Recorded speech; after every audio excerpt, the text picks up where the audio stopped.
mass poverty in the midst of wealth. And when you compare yourself to the so-called Saudi Arabia and Qatar and all these other places that are oil producing countries, and you ask yourself, why is it they are living okay and you have the same product and you're not? That should be a starting point. So NINAS is a framework by which diverse peoples of Nigeria are pushing for the retrieval of their sovereignty that was confiscated and forcefully conscripted into Nigerian Union of Death since 1914. This is according to NINAS Secretariat on February 6 of 2024. The Nigerian ethnic nationalities were indigenous peoples, each of which could have been an independent, prosperous nation of their own. However, their sovereignties, ancestral lands, resources were stolen and taken away at the 1884/1885 Berlin Conference and subsequently conscripted unilaterally by British fiat into Nigerian Union via the amalgamation of 1914. We know that these nations, if liberated, the Yoruba nation, Igbo nation, all these nations that we have that has been hijacked by the colonial bandits, we know that if they are liberated, empowered, and allowed to manage the ancestral spaces and resources, they can become a cohesive building block upon which a peaceful and prosperous African continent could be built. But for this to happen, that 1884-1885 incapacitating and restrictive Berlin Conference artificial boundaries must fall, and the colonial monsters and their local puppets, as well as their willing tools, must be dethroned and taken out of the way.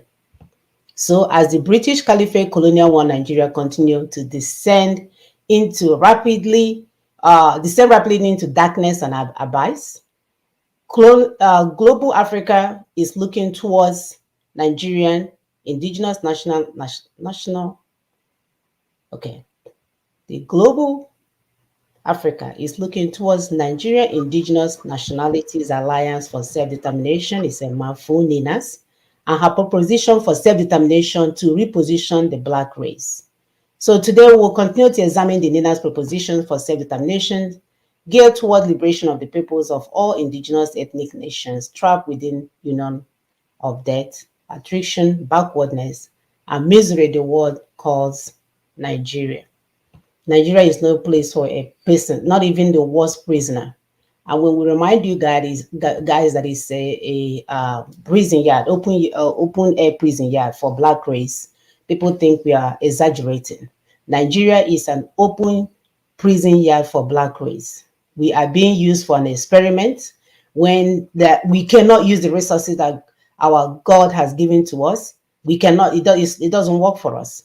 It works for colonial bandits, it works for their puppets, it works for their willing tools, it works for everyone that is willing to destroy the real indigenous peoples of the land, because we can't keep calling it Nigeria knowing that it's a name given by the colonial enterprise for their business.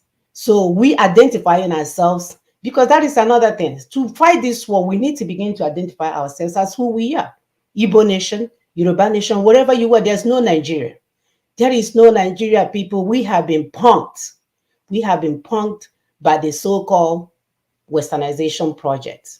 So let me run ahead and pull up the video, the PowerPoint for the day, so they can see the figures, because we like to show and tell. We like to show and tell by with data, so that it's not I see that whipped it out of my pocket. There's nothing to whip out of any pocket. The information is out there. So our goal is to help our people see this information in one platform, so they can begin to make sense. So you don't have to chase it. We'll go and chase the information for you and bring it to your attention. So we know there is a mass poverty in the midst of national wealth with all the resources that we have. So the oil and gas is the one that is out there. We're not talking about all the little things, minerals, other minerals that are not being, that is not in the spotlight. We're not talking about all of those. So this is based just on oil and wealth, the information that we are going to give you. Why would they destroy our lands? Are we talking about? Okay, let's look at the objectives.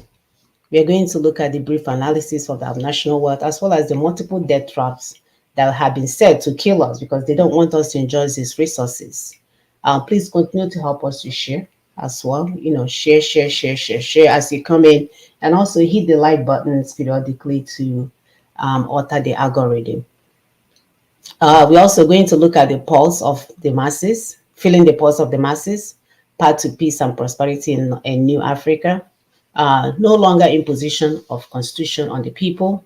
And then the take-home point, because at the end of the day, we want to be able to summarize all the things that we're going to show you today so you can make even more sense out of it. And we'll look at the NINA's 5-point agenda as well as the announcement. And we cannot move forward without reminding you guys that we still remain in the estate of Usman Dan Fodio.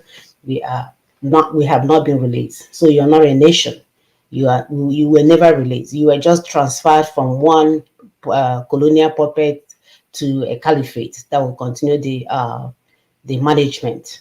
And as you can see, these people cannot even manage a cow, talk less of managing human beings and their resources.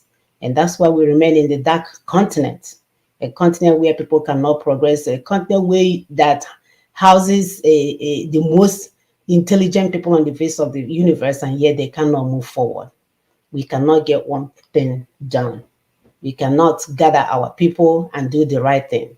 Educated people will watch shows and they're still confused about what is being said. And that is the situation that we found ourselves in. So